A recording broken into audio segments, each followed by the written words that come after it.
Oh hey everyone, welcome back to this week's video. Today I'll be showing you how I paint this beautiful Mustang horse in oils. But before we get started, be sure to hit that subscribe button down below and hit that bell to get notified every time a new video comes out. So with all that said, let's get started. I begin sketching out the horse using a General's white charcoal pencil on a toned black canvas. Now, you can find this white charcoal pencil in a link in the description down below.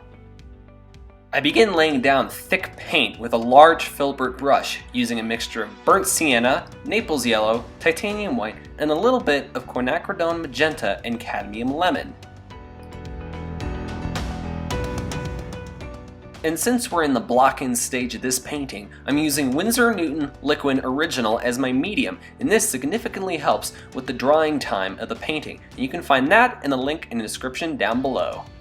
One of my favorite brushes to use for achieving soft edges and sharp lines are these evergreen extra long flats from Rosemary & Co. And you can find that brush in the link in the description down below. Now, as I've said in previous videos, we do not want to worry about any details at this stage. All we're trying to do is just to establish where the light and shadows are going to be, and once this layer dries, then we can move on into the details.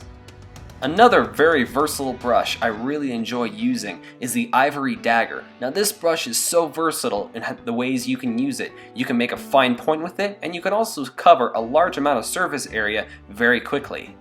Now, I tone my canvases black, especially when it comes to horse painting, because whenever I'm painting a horse, I'm using some pretty intense colors. And that black, which you cannot go any darker than that, these blocking colors really jump off the surface until you start to finish up. And that's when those colors feel more and more subtle. And when you add those details, it really jumps right off the surface of that canvas. Now, it's very important that we only use about 25% medium, as if we used any more than that, we might run into yellowing and cracking down the road. I'll be letting this blocking layer dry for about 24 hours before I come back to it the next day with the detail layer. I started laying down the second layer of paint using an ivory long flat. Now I felt the color of the dust was way too intense, so I go ahead and desaturate it using a mixture of burnt umber, Naples yellow, and a little bit of titanium white. I begin to establish the immediate foreground using that extra long flat once again. Now that background layer is already dry, so I can rest my hand on it just to make the brush a little bit more sturdy while laying down that paint. I'm using the smallest ivory dagger I could get my hands on to really carefully carve out these details around the eye. I'm going to start deepening the shadows here within the cheekbone using an ivory pointed round. A color that I really enjoy using within my wildlife paintings is Naples yellow, and if you can get your hands on some of this, it can really warm up an area that may appear a little dull. Now at this point, I'm definitely saving my tonal best for last. Right here, I'm using almost pure titanium white for the stripe on the horse's face. When painting wildlife, it is so crucial to put all your focus and attention towards the eyes. If you really make those eyes come alive, the whole image will come alive with it. And I always want to save that little color in the iris for the very end of the process, as it's an extremely intense color. And to intensify the color on the horse's chest, I'm actually using a dry brush technique, using a mixture of quinacridone magenta, ultramarine blue, burnt sienna, and titanium white. This is the part of the painting that really excites me, when you go in over the top of that really dull layer with that extremely intense, vibrant color.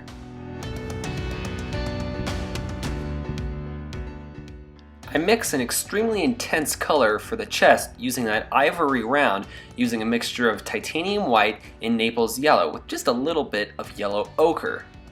Now this is going to be one of the brightest areas of the entire painting, so I have to make sure it corresponds well with the cooler colors surrounding it. Now I don't want to have any hard edges, so I make sure I blend all these warm and cool colors together. I'm using a much larger ivory dagger to add these fine hairs in the horse's tail. I enjoy using a much larger dagger with painting fine hairs because I guess it just makes me feel like I have a bit more control over the brush.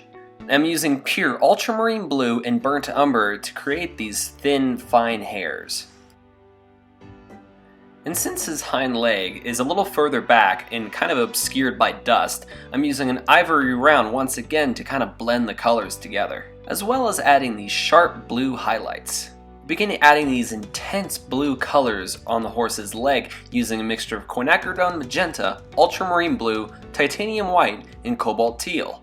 Now you've probably heard this before, but it's really important to keep your shadowed areas thin and your highlighted areas thick.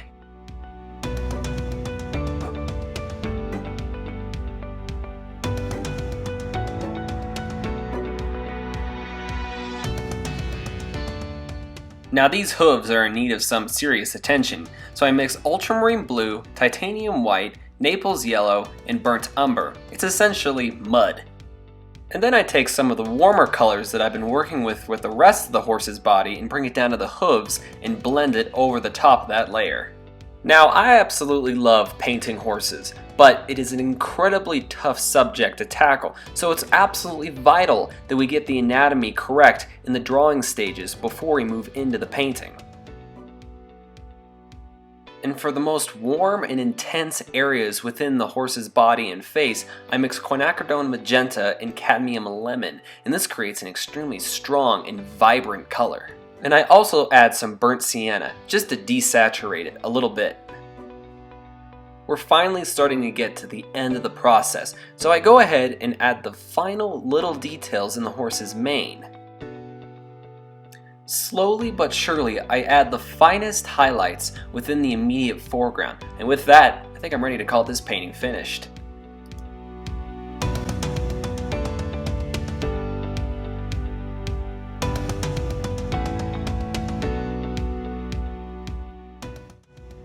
Well, that about wraps up this week's video, folks. Thank you so much for watching. I really appreciate it. Now, as always, you can find me on my website at CodyOldham.com. And you can also find me on Instagram at CodyOldhamArtist. Thank you again for watching, and I'll see you in the next video.